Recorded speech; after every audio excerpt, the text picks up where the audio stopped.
नारी विहीने ये समुद्र जल सिंधु जल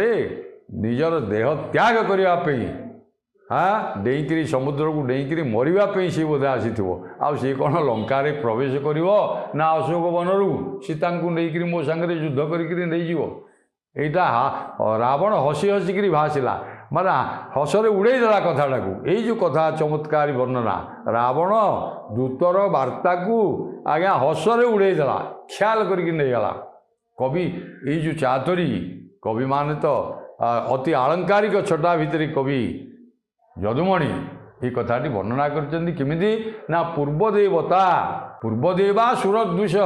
असुर मानकर असुर दैत्य दैत्या धनुजेन्द्रारी दानवा पूर्वदेवा सुरद्विष आज्ञा अमर कोशरे लिखाई पूर्वदेवता वा पूर्वदेव मैंने हूँ राक्षस एणु पूर्वदेवता सर्वरी भर्ता पूर्व राक्षस मानकर सर्वरी जे हूँ